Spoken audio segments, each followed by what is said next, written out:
پیارے بچوں، السلام علیکم ورحمۃ اللہ وبرکاتہ۔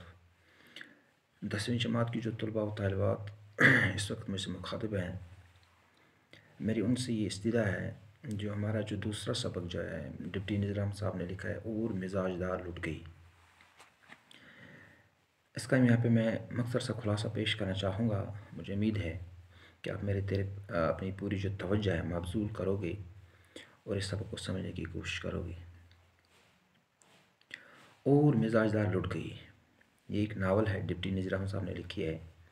اس میں جو کردار ہیں وہ محمد عاقل ایک آدمی ہوتا ہے، اس کی جو بیوی اس کا نام ہے مزاج دار،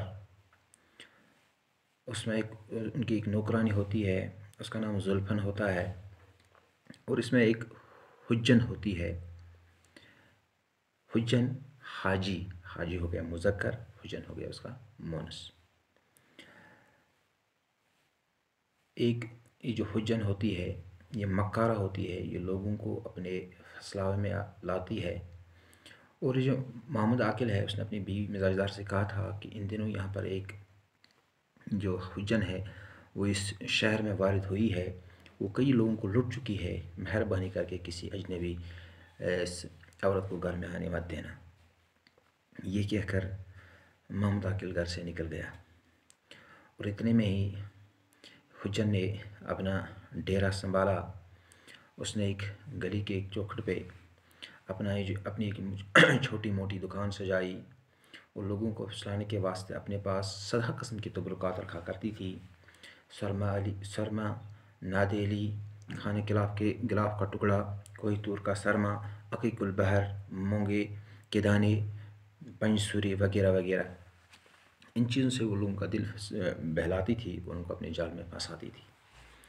اور جب اس مزاج دار نے یہ سنا کہ کوئی عورت آئی ہے تو اس کے پاس 100 قسم کی تبرکات ہیں، اس نے اپنی نوکرانی کو بلایا اور اسے کہا کہ جو ہی وہ وہاں سے چلنے لگے گی تو اس کو یہاں پہ لیوا لانا، یعنی یہاں پہ ہمارے گھر لانا، میں اس تبرکات کی زیارت کروں گا۔ حجن نے اس زلفن نے حجن کو اس مزاج دار کے گھر بلایا، اور یہاں پہ ان کے آپس میں بات چیت ہوئی۔ مزاج دار کو حجن نے باتوں میں ہی تاڑ لیا کہ یہ جو عورت ہے جلد ہی ڈب پر چڑھ جائے گی، اب اس کی کوئی پریشانی، اس کو لوٹنے میں مجھے کوئی پریشانی نہیں ہوگی۔ اس نے چند ملاقاتوں میں ہی اس کا تمام راز بالکل کھول دیا۔ جب اس نے مزاج دار سے پوچھا کہ آپ کے کتنے بال بچے ہیں، تو اس نے کہا اتنی آہ کھینچ لی جیسے وہ برسوں کی امیدوار ہو، اس سے ابھی 1 سال بھی شادی کو نہیں ہوا تھا۔ یہ آپ ذہن میں رکھیں کہ کس طرح کی جو عورت ہوتی ہے، عورت کا ایک گھر میں کتنا مقام ہوتا ہے، یہ چیز یہاں پر نظر میں نے سمجھانے کی کوشش کی ہے۔ تو یہ جو حجن ہے، حجن نے اس کے تمام باتوں میں ہی تاڑ لیا۔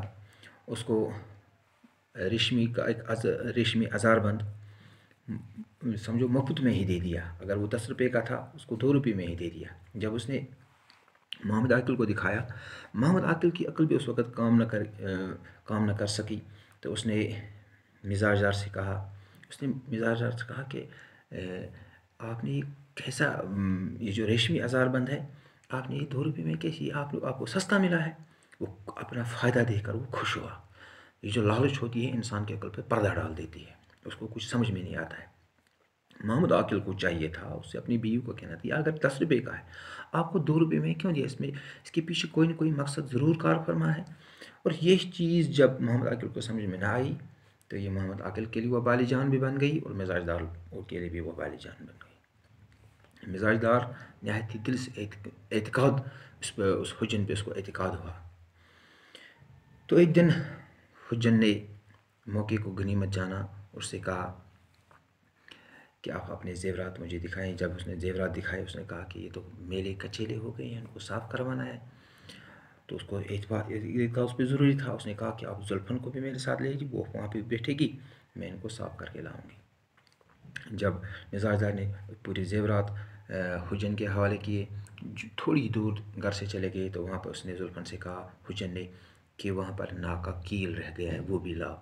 زلفنّا کا کیل لانے کے لیے چلی گئی، اور یہ جو حجن ہے اس نے تمام چیزیں اپنے ساتھ سمیٹ لی اور وہ چلی گئی۔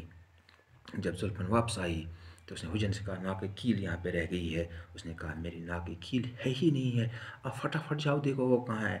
جب وہ واپس گئی وہاں پر کوئی نہیں تھا، اور اس کا سارا سامان بالکل اس کا صفایا کر دیا گیا تھا۔ مقصد کیا ہے اس ناول کا؟ مقصد یہی ناول کا ہے، بچوں کو یہ جو سمجھایا جاتا ہے جو کتابوں میں ہم پڑھتے ہیں، یہ جو ادیب ہوتے ہیں انہوں نے ایسے نہیں ناول لکھے ہوتے، یہ ہمیں اس چیز کو سمجھنا ہوتا ہے۔ ایک جو عورت ہوتی ہے وہ گھر میں اس کا گھر کا سارا انحصار، دار و مدار، ترقی کا دار و مدار کس پہ ہوتا ہے؟ عورت پہ ہوتا ہے۔ عورت کو یہ سوچ لینا چاہیے سب سے پہلے ہمیں کسی بھی اجنبی پہ بھروسہ نہیں کرنا چاہیے، نمبر 1۔ نمبر 2، یہ جو عورت ہوتی ہے اس کا پڑھا لکھا ہونا نہایت ہی ضروری ہے۔ عورت اگر پڑھی لکھی ہو، شائستہ ہو، تو گھر کی دیکھ بھال اچھی طریقے سے کر سکتی ہے۔ ایک جو عورت ہوتی ہے اس کو کبھی بھی کسی اجنبی کو اپنے گھر آنے نہیں دینا چاہیے۔ یہ آپ لڑکوں کے لیے، یہ جو مجھے اس وقت طلباء و طالبات دیکھ رہے ہیں، آپ کے لیے ایک سبق ہے۔ آپ کی زندگی میں بھی کل ایسا کوئی واقعہ ہونے والا ہے جب آپ نے یہ چیزیں آپ کے ذہن میں ہوں گی، جس طرح مزاج دار لٹ گئی، کہیں اس طرح میں بھی نہ لٹ جاؤں۔ یہ چیزیں اسی لیے اس سبق میں دیا گیا ہوتا ہے۔ اور بعد میں پاس کرنا، میٹرک پاس کرنا وغیرہ یہ تو دوسری بات ہے، لیکن ان چیزوں کو اپنی زندگی میں عملانا پڑتا ہے۔ ہمیں چاہیے کہ ہمیں کسی بھی اجنبی پہ بھروسہ نہیں کرنا چاہیے، اور جو عورت ہوتی ہے گھر کی ذمہ دار ہوتی ہے وہ نہایت ہی ہوشیار ہونی چاہیے، نہایت ہی عاقل ہونی چاہیے، اور اپنے بچوں کی بھی اچھی پرورش کر سکتی ہے، اپنے گھر کی بھی دیکھ بھال کر سکتی ہے، یعنی گھر کو وہ جنت بنا سکتی ہے۔ اگر عورت گھر میں اچھی نہ ہو تو وہ گھر کو جہنم میں تبدیل کر دیتی ہے۔ ہمیں چاہیے کہ ہم جو اپنے گھروں میں ہوتے ہیں ہمیں اپنے گھر کی اچھی طرح سے دیکھ بھال کرنی چاہیے، ہمیں کسی بھی اجنبی بھی بھروسہ نہیں کرنا چاہیے، ہمیں کبھی بھی کسی لالچ میں نہیں آنا چاہیے، کیونکہ جو انسان جو لالچ کے شکار ہو جاتا ہے وہ بالکل کیا ہو جاتا ہے، اس کی عقل بالکل اندھی ہو جاتی ہے۔ بعد میں اس کے سوالات آتے ہیں، سوالات مثال تو یہاں پہ آتے ہیں، لوگوں کو دھوکہ دینے کے لیے حجن کون سی چیز اپنے پاس رکھا کرتی تھی؟ لوگوں کو دھوکہ دینے کے لیے حجن سدا قسم کے تبرکات اپنے پاس رکھا کرتی تھی۔ کوئی تور کا یہ جو کیا کہتے ہیں اس کو، کوئی تور کا سرما، ناد علی، پنجسوری، خانہ کعبہ کے غلاف کا ٹکڑا، مونگے کے دانے وغیرہ وغیرہ اپنے پاس رکھا کرتی تھی۔ اسی طرح وہ لوگوں کو پھسلا دی تھی۔ حجن نے مزاج دار اسکیم لیے بغیر اسے فیروز کی انگوٹھی کیوں دی؟ کیونکہ اس نے یہ سوچا کہ یہ عورت جلد ہی ٹپ پر چڑھ جائے گی، اس لیے اس نے اسے اپنی طرف مائل کرنے کے لیے، اپنے پہ بھروسہ رکھنے کے لیے اس نے اسے فیروز کی انگوٹھی مفت میں دے دی۔ مزاج دار بہو کو بیوقوف بنانے کے لیے حجن نے کیا کیا؟ اس کو فیروز کی انگوٹھی مفت میں دے دی، اور 2 روپے میں 2 آنے میں یہ ریشمی ہزار بند دے دیا، اور اس کو بیوقوف بنایا۔ محمد عاقل حجن کی چال کیوں نہ سمجھ سکا؟ کیونکہ محمد عاقل کی عقل پہ یہ جو لالچ کا پردہ پڑ گیا، لالچ نے اس کی عقل کو اندھا کر دیا ہے، اس کی آنکھوں کو بھی اندھا کر دیا ہے، اور اس نے اپنا فائدہ دیکھ کر وہ خوش ہوا، اور اس سے اس پہ لالچ سوار ہو گئی اور وہ اندھا ہو گیا، اور اس سے اس کی عقل پہ پردہ پڑ گیا۔ حجن مزاج دار کے زیورات لوٹ لینے میں کس طرح کامیاب ہوئی؟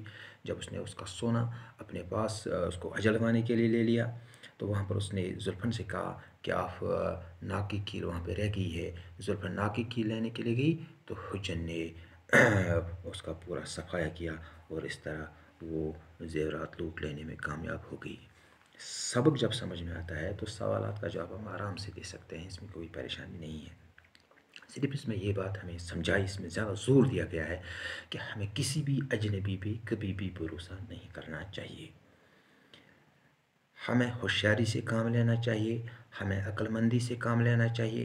اگر کوئی ہمیں سستے میں کوئی مال دیتا ہے تو ہمیں ذہن میں یہ رکھنا چاہیے کہ اس کے پیچھے کوئی نہ کوئی مقصد ضرور کار فرما ہے۔ کیوں یہ مجھے 10 روپے کا چیز 2 روپے میں ہی دیتا ہے؟ یہ کوئی چال تو نہیں چل رہا ہے؟ یہ چیز جب اپنے ذہن میں ہوں گی تو اب آرام کے ساتھ آپ کو زندگی میں کسی بھی پریشانی کا سامنا نہیں کرنا پڑے گا۔ آپ کو معلوم ہے ڈپٹی نذیر احمد نے لڑکیوں کے لیے میرت العروس اور لڑکوں کے لیے چند پند لکھے ہیں۔ میرت العروس میں سے یہ ماخوذ ہے، اور مزاج دار لڑکی، مجھے امید ہے کہ آپ کو اس سبق سمجھ میں آیا ہوگا۔ باقی وسلام۔